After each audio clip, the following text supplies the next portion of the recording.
കർണാടകയിൽ ബി.ജെ.പിക്ക് 15 സീറ്റ് വരെ നഷ്ടമുണ്ടാകും എന്ന ഈ പുതിയ സർവേ ഫലത്തെ അവിശ്വസിക്കേണ്ടതില്ല. കാരണം കർണാടകയുടെ രാഷ്ട്രീയ ചിത്രം നന്നായി അറിയാവുന്ന ഒരു സർവേ ഏജൻസിയുടെ പ്രവചനമാണിത്. കർണാടക നിയമസഭാ തെരഞ്ഞെടുപ്പ് വേളയിൽ പ്രീ പോൾ ഘട്ടത്തിലും എക്സിറ്റ് പോൾ ഘട്ടത്തിലും 100% കൃത്യതയോടെ പ്രവചനം നടത്തിയ സർവേ ഏജൻസിയായ ലോക്പോളാണ് ബി.ജെ.പിക്ക് വലിയ നഷ്ടം പ്രവചിച്ചുകൊണ്ട് ലോക്സഭാ തെരഞ്ഞെടുപ്പ് സർവേ ഫലം പുറത്തുവിട്ടിരിക്കുന്നത്.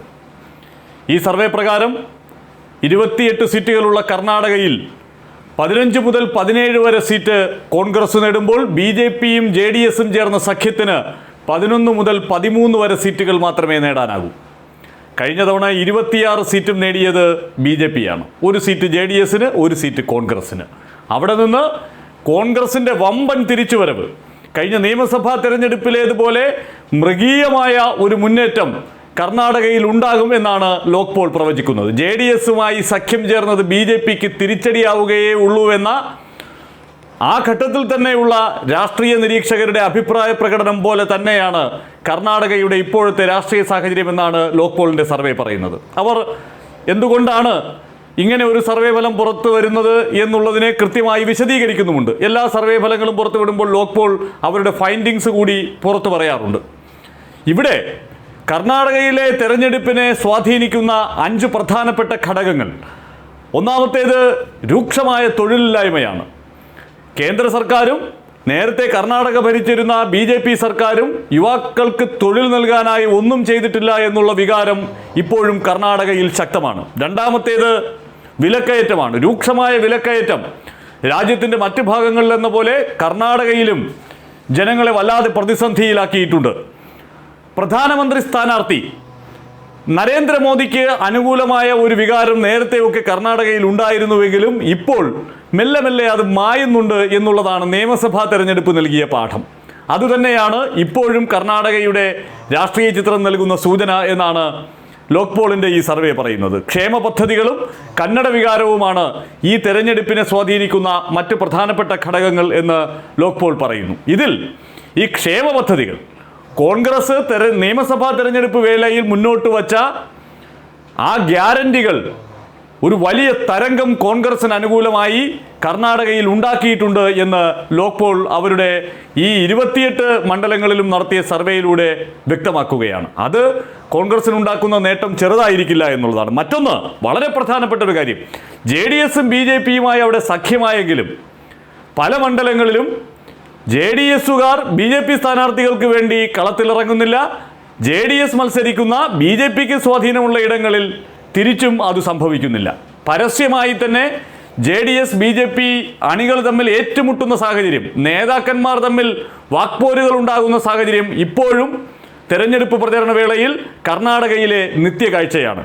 ഇപ്പോൾ ചിക്കബെല്ലാപുര, കോലാർ, മൈസൂർ, ഹസൻ, ചിത്രദുർഗ, ചാമരാജനഗര, റായ്ചൂർ തുടങ്ങിയ മണ്ഡലങ്ങളിൽ ഈ ബി.ജെ.പിയും ജെ.ഡി.എസും തമ്മിലുള്ള പോരാട്ടം അവരുടെ സാധ്യതകൾക്ക് വലിയ മങ്ങലേൽപ്പിക്കുന്നുണ്ട്. ചിക്കബെല്ലാപുരം ഒരു ഉദാഹരണമായി എടുത്താൽ അവിടെ മുൻ ആരോഗ്യമന്ത്രിയായ സുധാകരനെ തെരുവിൽ ബി.ജെ.പി പ്രവർത്തകർ തന്നെ തടയുന്ന സ്ഥിതിവിശേഷമുണ്ടായി. അങ്ങനെ പരസ്യമായി ബി.ജെ.പി പ്രവർത്തകരിൽ നിന്നും ജെ.ഡി.എസ് പ്രവർത്തകരിൽ നിന്നും എൻ.ഡി.എയുടെ സ്ഥാനാർത്ഥികൾക്ക് കടുത്ത വിയോജിപ്പുകൾ നേരിടേണ്ടി വരുന്ന മണ്ഡലങ്ങൾ. മുൻ മുഖ്യമന്ത്രിയും ജനതാദൾ നേതാവുമായ എച്ച്.ഡി. കുമാരസ്വാമി മാണ്ഡ്യ മണ്ഡലത്തിൽ പരാജയപ്പെടാനുള്ള സാധ്യതയുണ്ട്. അവിടെയും ബി.ജെ.പിക്കാർ കുമാരസ്വാമിയോട് വലിയ താല്പര്യം കാണിക്കുന്നില്ല എന്നുള്ളതാണ് യാഥാർത്ഥ്യം. ബി.ജെ.പി വോട്ടുകൾ കൂടി കിട്ടിയില്ലെങ്കിൽ അവിടെ ജയിക്കാനുള്ള സാധ്യത കുറവാണ്. അതുപോലെ തന്നെ മറ്റൊരു ഗൗഡ കുടുംബാംഗമായ പ്രജ്വൽ രേവണ്ണ സിറ്റിംഗ് എം പിയാണ്. അദ്ദേഹം മത്സരിക്കുന്ന ഹസനിൽ അവിടെ ബി.ജെ.പിയുടെ കരുത്തനായ നേതാവ് പ്രീതം ഗൗഡ തെരഞ്ഞെടുപ്പ് പ്രവർത്തനങ്ങളിൽ നിന്ന് വിട്ടുനിൽക്കുകയാണ്.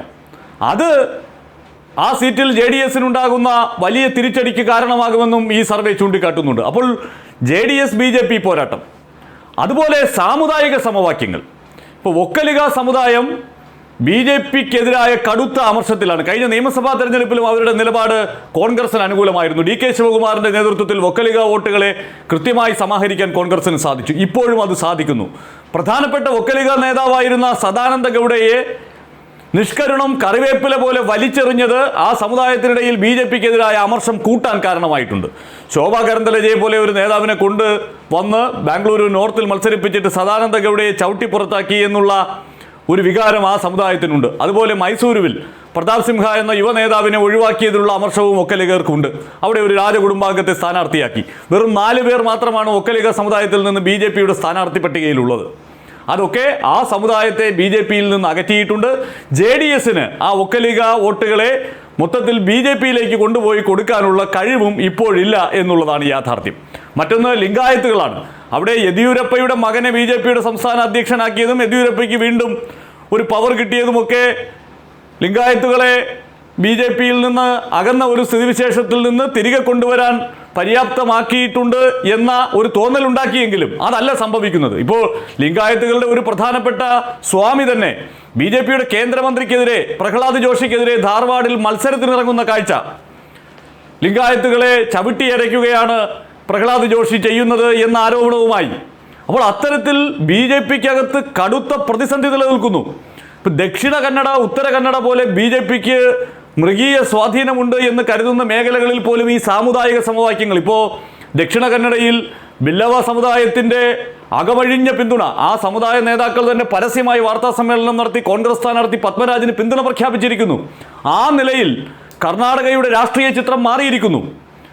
അതോടൊപ്പം ന്യൂനപക്ഷങ്ങളെയും പിന്നോക്ക വിഭാഗങ്ങളെയും ദളിതുകളെയും അഹിന്ദ എന്ന് പറയുന്ന ആ ഗ്രൂപ്പിനെ നേരത്തെ നിയമസഭാ തെരഞ്ഞെടുപ്പിലേതെന്ന പോലെ തന്നെ തന്നോടൊപ്പം പാറ പോലെ ഉറപ്പിച്ചു നിർത്താൻ സിദ്ധരാമയ്യയ്ക്ക് സാധിക്കുന്നുമുണ്ട്. അപ്പോൾ സിദ്ധരാമയ്യ ഉറപ്പാക്കുന്ന അഹിന്ദ വോട്ടുകൾ, DK ശിവകുമാർ കൃത്യമായി തന്നെ മുന്നോട്ട് വയ്ക്കുന്ന ഒക്കലിഗ സമുദായത്തിനുള്ള വലിയ പിന്തുണ, അതുപോലെ ലിംഗായത്തുകൾക്ക് നേരത്തെ തന്നെ BJPയോടുണ്ടായിരിക്കുന്ന അതൃപ്തി, ഈ യെദ്യൂരപ്പയ്ക്ക് പവർ കിട്ടി എന്ന് പറയുന്ന ഒരു സാഹചര്യത്തിലും അത് പൂർണ്ണമായി അവരിലേക്ക് എത്തുന്നില്ല എന്നുള്ള ആശങ്ക. ഈ ഘടകങ്ങളെല്ലാം പരിശോധിക്കുമ്പോൾ ഈ സർവേ ഫലം ന്യായമായും BJPക്ക് വലിയ തിരിച്ചടി ഉണ്ടാക്കുമെന്നുള്ള ആ കണ്ടെത്തൽ അത് 100% സത്യമാകുമെന്ന് തന്നെയാണ് നാം കാണേണ്ടത്. യഥാർത്ഥത്തിൽ DK ശിവകുമാർ അടക്കമുള്ളവർ പറയുന്നത് ഇതൊന്നുമല്ല കർണാടകയിൽ സംഭവിക്കാൻ പോകുന്നത് എന്നതാണ്. 20ൽ കുറഞ്ഞൊന്നിനെക്കുറിച്ച് ഞങ്ങൾ ചിന്തിക്കുന്നില്ല എന്നതാണ്.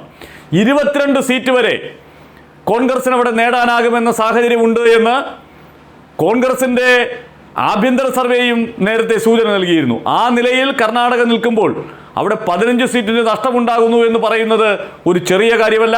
ആ സർവേ നടത്തിയ ഏജൻസിയുടെ വിശ്വാസ്യത കൊണ്ട് തന്നെ നമ്മളത് കർണാടകയിൽ സംഭവിക്കുന്ന രാഷ്ട്രീയ മാറ്റത്തിൻ്റെ കൃത്യമായ അടയാളപ്പെടുത്തലായി തന്നെ കാണേണ്ടതുണ്ട്. പ്രതീക്ഷയറ്റുപോയ ഒരു കാലത്ത് പിന്നെയും പ്രതീക്ഷയുടെ വെള്ളി വെളിച്ചമേ